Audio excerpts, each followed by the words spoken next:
Maybe, just maybe, the UFC has spoiled us. Think about what we've witnessed these last few months. Ilia Topuria and Justin Gaethje going to war, Paddy Pimblett shocking Benoit St. Denis in 52 seconds, Joshua Van beating Tasaru Taria in an incredible flyweight battle.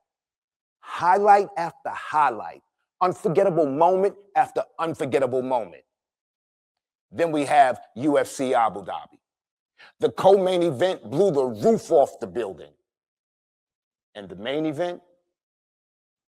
Well, it never quite reached those heights. Did Ankalaev and Guskov fall short of what we all expected? Let's chop it up.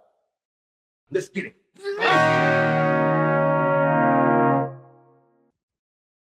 What's up, everybody, and welcome back. I'm El Benga, and this is Knuckle Game Podcast. And here, we don't chase headlines. We chase understanding. Today's episode is brought to you by Juggernaut Snacks Knuckle Sandwich for fight fans that prefer to snack like a champion and not a competitor. UFC Abu Dhabi gave us one of the nastiest knockouts this year. A dominant championship-level main event, and somehow fans still walked away wanting more.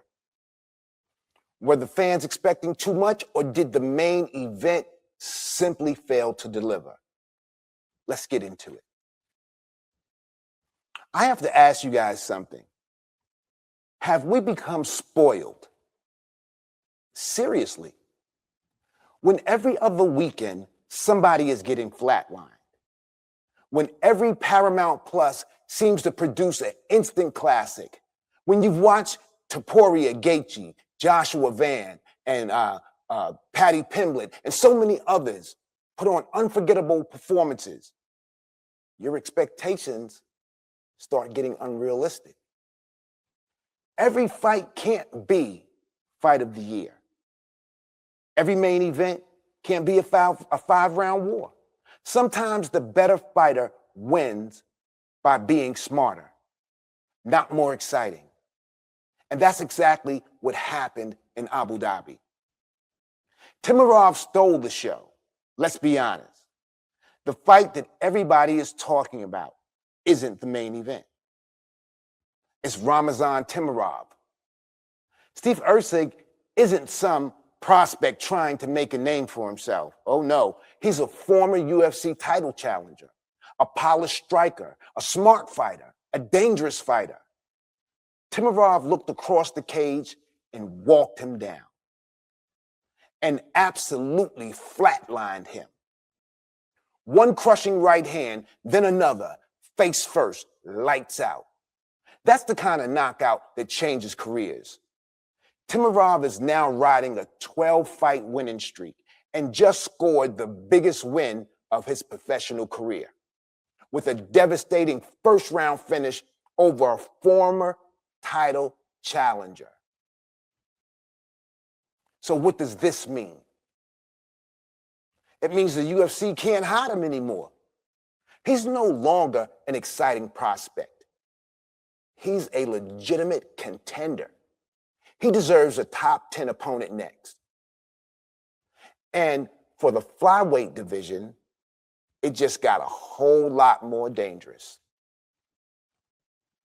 Now, the main event never found second gear. Now, let's talk about Magomed Ankalaev.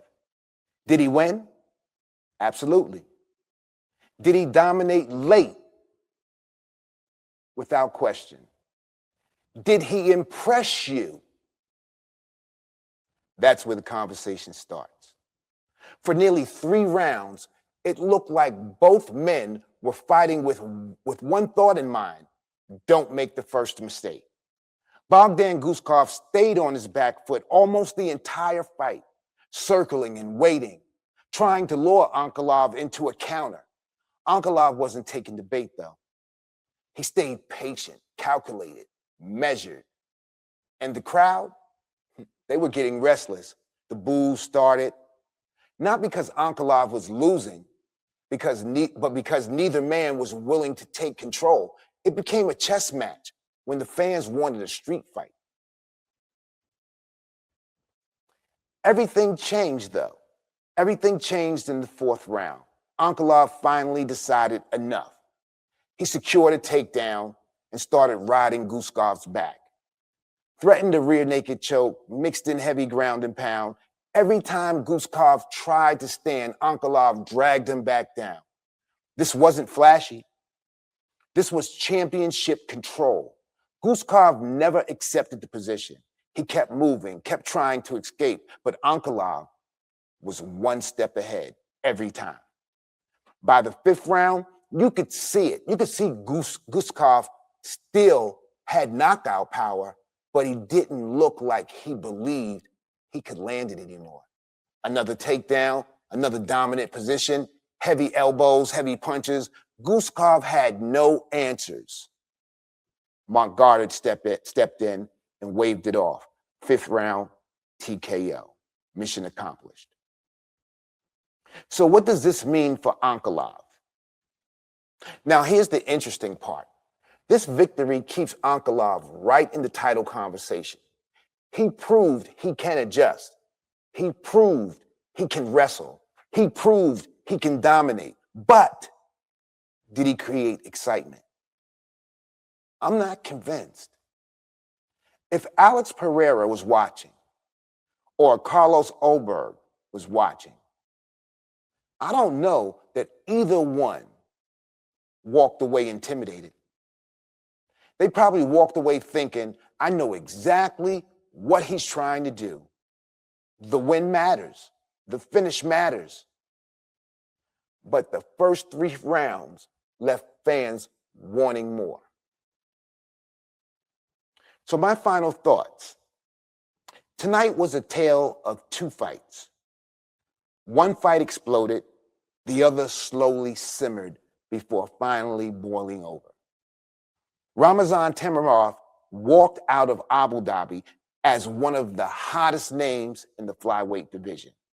Magomed Ankalaev walked out with a victory, but not necessarily with the moment people expected. Sometimes winning isn't enough. Sometimes fans want to feel something, and tonight they felt it in the co-main event, not the main event. So now I want to hear from you. Were UFC fans spoiled by the incredible run of fights we've seen over the last few months? Or did Ankalaev simply fight too cautiously for too long? Drop your thoughts in the comments. And if you enjoyed this breakdown, hit the like button, subscribe to Knuckle Game Podcast. And as always, keep your hands up, your chin tucked. I'm El Benga. Peace.